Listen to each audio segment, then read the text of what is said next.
Which teams will continue their momentum in week 2? Which teams are on upset watch this week? Find out on this week's episode of Weekly Preview.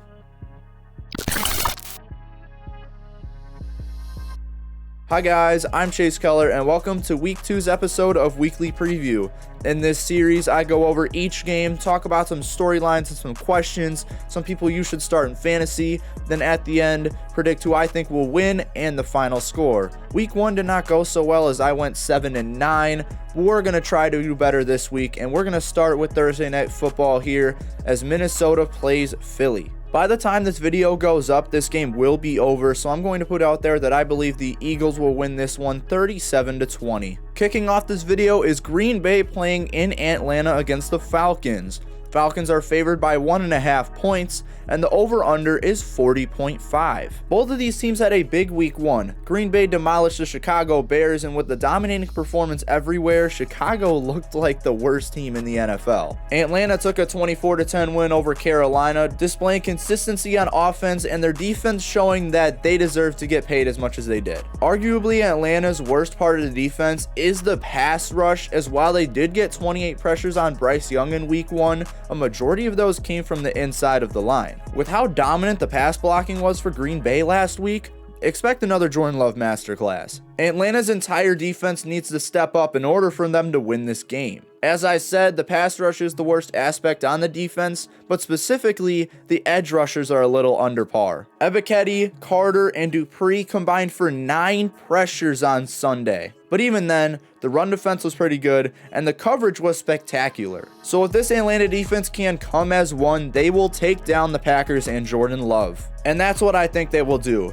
Give me Atlanta 23-20, hitting the spread and going over the point total. Moving on, we have the Chicago Bears at the Tampa Bay Buccaneers. Tampa Bay is favored by 2.5 points, and the over-under is 40.5. These two teams went completely different ways against their NFC North matchups in Week 1. Chicago lost to Green Bay, and Tampa Bay beat Minnesota. That should give a little bit of a hint on how this game will go. Chicago's offense last week was a show. Whether it was Justin Fields not playing well, the targets and the O-line being awful, and the offensive coaching just being terrible. Now you have a better defense to play. If this team can recover, expect a better performance out of Justin Fields and co. If they can't recover, the Tampa Bay Buccaneers might blow out the Bears. So Tampa Bay needs to capitalize on this. While the Chicago offense was pretty bad, the defense was also not that great. Tampa Bay's defense was a big contributor to their win over the Minnesota Vikings last week, holding them to 17 points and forcing 3 turnovers. Yeah, their offense is pretty good, but now Chicago's offense is a completely different shape. How is this defense going to contain Justin Fields? Will their pass rush step up, or is their coverage going to have to do most of the work yet again? I don't know, but I do know what I think, if that makes any sense. Give me Tampa Bay 31-28 in this game, covering the spread and going over on the point total. Seattle visits Detroit in a nice 1 o'clock matchup. Detroit is favored by 4.5 points, and the over-under is 47.5. Seattle is coming off a devastating loss against the LA Rams at home, where they couldn't get anything going. Detroit, on the other hand, beat the best team in football in their own stadium, which just kind of shows where the momentum is going for this game. Seattle's going to have to look to elevate any part of their team on Sunday. Sure, I will give their defense a pass, as Matthew Stafford did look pretty good. Their offense, on the other hand, put up 13 points against arguably the NFL's worst defense and most inexperienced defense. Detroit's defense looked better than expected last week, just like the LA Rams did, so that's a little scary for Seattle. As for Detroit, this game will kind of prove if the Kansas City game was real or if it was a fluke. If it was a real performance, they should come into this game and blow the brakes off of Seattle. If it was a fluke, Seattle has a shot to win this game with a good passing game and an improving secondary. I'm going to meet in the middle for this one. Give me Detroit 30-20, covering the spread and hitting the over. Moving on to a game where I predicted both week 1 games wrong out of these two teams. The Bills invite Las Vegas to Buffalo, being favored by 8.5 points and the over-under being set at 47. Las Vegas was statistically the most efficient offense in week 1, led by Jimmy G's good performance. As for the Bills, they couldn't beat a Jets team that didn't have Aaron Rodgers,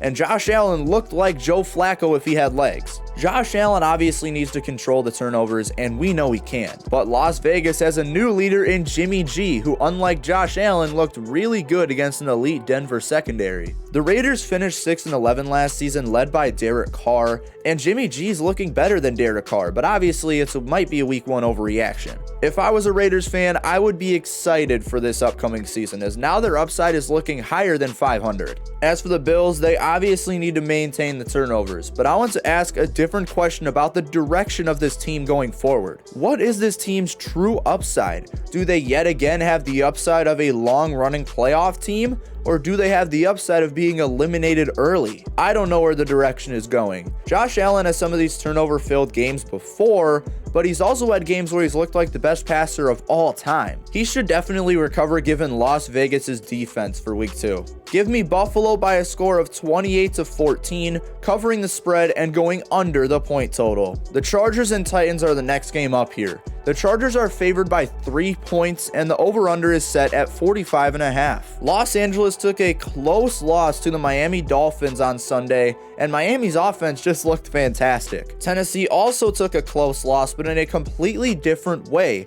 They lost 16-15 to the New Orleans Saints. So 2 0-1 teams come into this game, but I don't think it's going to be close. The Chargers are looking at one of the worst head coaches in the NFL, and they have to ask themselves if Brandon Staley is on the hottest seat in the league. His defense hasn't caught on since he was hired as head coach. Sure, Miami's looked dominant on Sunday, but more dominant than expected. In fact, I thought it was going to be more of a defensive matchup. You would know if you watched the week 1 weekly preview. So I'm sitting here wondering if the Chargers even have a high upside with Brandon Staley at head coach. For Tennessee, I have to talk about Tannehill again. I discussed him in my week 1 winners and losers video, link in the description if you want to watch it, but his week 1 performance was just so bad that I have to discuss it again. He has so little space to underperform, and he underperformed bad at week 1. If he continues these types of performances, he's not going to have a job next week. I think he plays fine, but not enough to have a shot at winning this game. Give me the Chargers 35-21, covering the spread and going over the point total. We have our first divisional matchup here as Indianapolis travels out to Houston. Houston is favored by 1.5 points and the over-under is set at 39.5. The Colts and Texans both suffered losses, but the Colts performed better than I expected. I can't say the same about Houston, as there was an expectation that CJ Stroud played as bad as he did. The Colts are looking to improve on both sides of the ball, but if they want to beat Houston, someone needs to step up on offense. Their offensive line was pretty great on Sunday. Michael Pittman was above average. Kylan Granson played better than normal, but that's about it. That includes Anthony Richardson, who did not play well, but again, that was kind of expected. But because of that, and because of how raw Richardson is, someone needs to step up for him. Houston's storyline also involves their rookie quarterback in CJ Stroud. CJ Stroud's worst trait is his pocket presence and poise, and that was all on scene against the Baltimore Ravens week 1. The Colts pass rush was pretty good against Jacksonville, and DeForest Buckner was elite in that aspect. Taking pressure from the inside is a struggle for Stroud, and to be a good NFL quarterback, he is going to have to improve on that. I do think Houston wins in this game though. Give me Houston by a score of 16-14, covering the spread and going under the point total. Another divisional matchup here, but this one is a lot better than the last one. This one, Baltimore travels to Cincinnati as 3-point underdogs with a point total set at 46.5. Baltimore beat a bad Houston team, and Cincinnati lost terribly to the Cleveland Browns. This is a tough prediction to make here, but I think I have my idea. Baltimore just lost Dobbins for the season yet again, and they're stuck with Gus Edwards and Justice Hill. I have to wonder if this team's going to go air raid now. Lamar was a not so good passer in week 1, but he also wasn't a great runner on the ground. I don't know what's going to happen with a new offensive coordinator. With Dobbins now out, this offense may see another change. As for Cincinnati, can they recover from week 1? They did the same thing last season, and it did not come in week 2 as they lost to the Dallas Cowboys. Joe Burrow looked awful in week 1, and surely he will improve, but is that enough to have this entire team improve for a win? I don't think so. This game is upset of the week as Baltimore takes down Cincinnati 27-24, going over the point total, and Baltimore covering the line. Just after the upset of the week, we have the game of the week.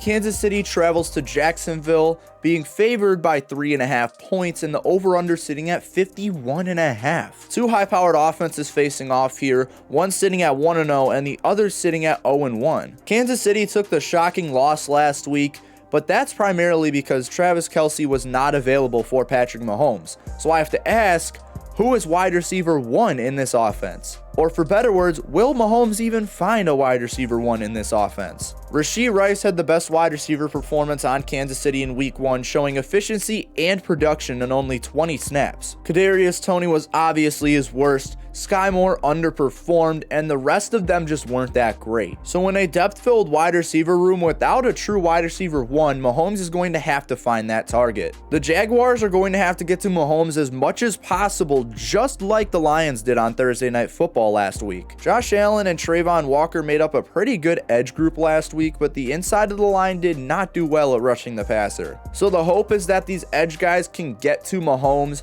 and hope that his receivers are going to have to make quick decisions along with their signal caller. As the game of the week, I do think an odds upset happens yet again. Jacksonville takes this one by a score of 28-27, obviously covering the money line and going over the point total. San Francisco travels to Los Angeles this week. San Francisco is favored by 7.5 points, and the over-under sits at 45. San Francisco elevated them to first in my power rankings after a very impressive performance against Pittsburgh last week.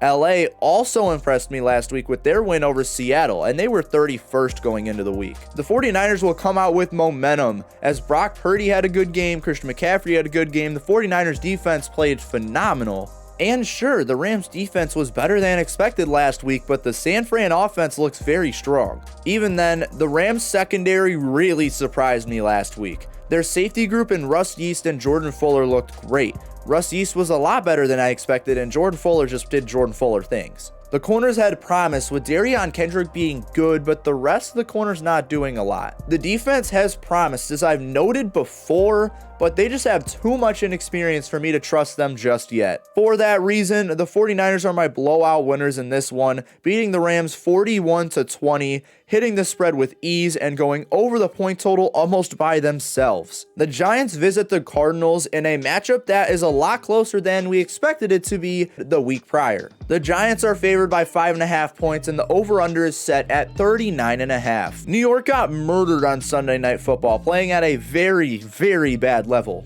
As for Arizona, we know that they always play at very, very bad levels. We've known this since the beginning of the season. New York has to absolutely capitalize on whatever the hell that week 1 performance was. If they can't capitalize, New York may be on their way for Caleb Williams. I'm just kidding about that, but they definitely have talent on their roster. Daniel Jones is not a bad signal caller. They got some of the better skill position players in Darren Waller and Saquon Barkley, and the defense all around does have some talent. The coaching decisions were very questionable, and I like Brian Daboll, so hopefully those decisions don't continue. Arizona just straight up needs to play well. They come into a matchup where New York has very, very little momentum, so they have a big opportunity here. We will see what happens with Arizona in this game and this year, but being led by Josh Dobbs and having very minimal talent and having bad coaching is all going to contribute to a bad Arizona team. So yes, I think Arizona's losing continues here. Give me New York 24-17, covering the spread and going just over the point total. The Jets' journey does not get any easier as they now go in to face the Dallas Cowboys,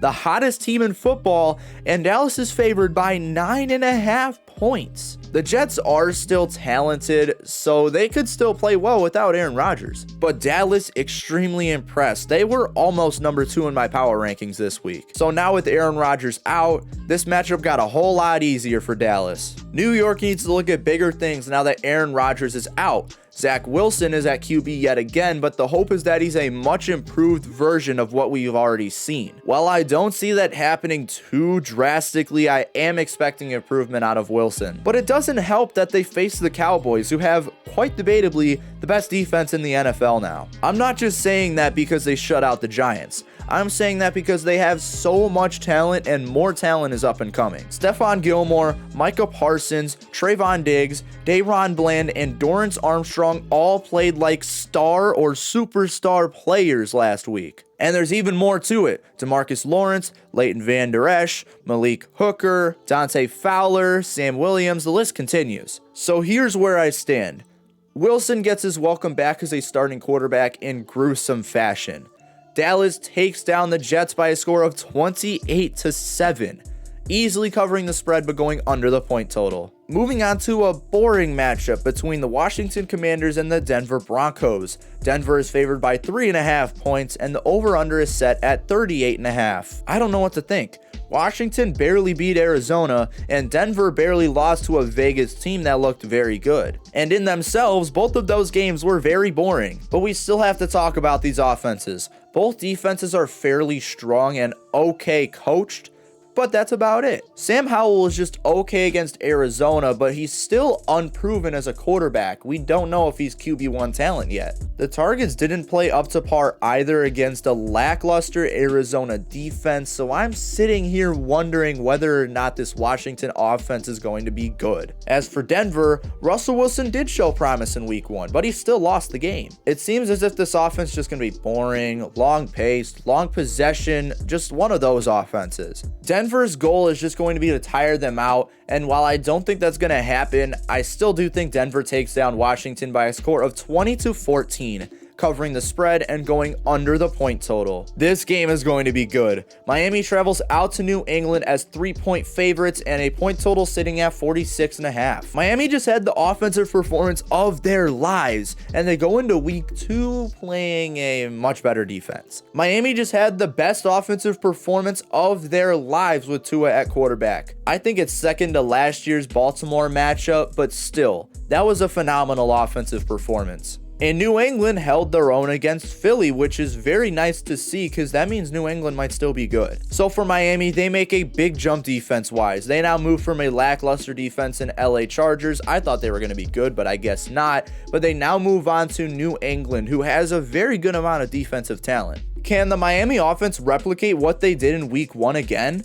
I think they can at some point, as Tua and Tyreek's games were no fluke. But New England has a growing offense of their own. Mac Jones attempted 54 passes last week, completing 35 of those for over 300 yards, 3 touchdowns, and 1 pick. He looked good. He looked poised. He looked accurate. He was just all around good and had a top 5 QB performance from last week. So now his goal is to continue that as they go into a hit or miss Vic Fangio scheme. This game is going to be good and it's going to be close. In my opinion, it could go either way. I am going to take Miami by a score of 30-27. That is exactly on their spread, but the point total goes over. New Orleans travels out to Carolina for Sunday Night Football this week. New Orleans is favored by 3 points, and the over-under sits at 40.5. Carolina was a disappointment. I originally had them as my division favorites, but now they fall to number 3 in the NFC South power rankings. As for New Orleans, they are one of the teams that jumped Carolina in those rankings, but they could not hold back Atlanta from jumping from 27 to 17. Speaking of New Orleans, Derek Carr looked fine against Tennessee last week. That's a good sign for this offense, but what's not a good sign is how bad the pass blocking was. They showed heavy struggles in blocking for Carr. Ryan Ramczyk was the only quality blocker on that team. Trevor Penning allowed 6 pressures. Eric McCoy allowed 4 pressures. James Hurst allowed 2 pressures. Someone else allowed 2 pressures. I can't remember at the top of my head, but even then, they struggled to pass block for Derek Carr. As for Carolina, they just couldn't get anything done on offense. Bryce Young showed that, yeah, he's a normal rookie quarterback. The rest of the team was subpar as well. I would say the offensive line did their job for the most part, but the running game was not great. Miles Sanders looked disappointing, and the targets just didn't do their job. Unless this offense can pick it up for week 2, they're not going to get it done this week. Plot twist, they do. Give me Carolina 20-17 in this matchup, as they obviously hit their money line but go under the point total. And finally, we have Monday Night Football with the Cleveland Browns facing off against the Pittsburgh Steelers. Cleveland is favored by 2.5 points, and the over-under is 38.5. Cleveland is coming off a blowout win. Pittsburgh is coming off a blowout loss. Where's this game gonna go? Cleveland is obviously looking to capitalize off their week 1 win against Cincinnati, and undoubtedly they get an easier conference opponent for week 2. Everything looked great on Sunday, from the passing game in the rain to the running game to the defense. It just all looked great. As for Pittsburgh, I do have to question Kenny Pickett's ceiling, especially with the offensive line playing so bad. Sure, Deontay Johnson might be out now, but the pass blocking was horrid against San Fran. If this pass blocking remains atrocious and the targets don't particularly do their job, Kenny Pickett's ceiling is not going to keep rising. With that being said, these teams are going to continue in their directions that they're currently in. Cleveland takes down Pittsburgh 27-17, covering the spread and going over the point total. Well, that's all I got for you guys today. Thank you guys so much for watching this video. If you enjoyed, please make sure to leave a like and subscribe to the channel for more content like this. Every week I have a weekly preview episode and a winners losers episode, so if you're not subscribed, you're missing out. Once again, I'm Chase Keller from Chase Keller Journalism, and thank you guys so much for choosing this channel as your source of sports coverage. I'll see you guys in the next video.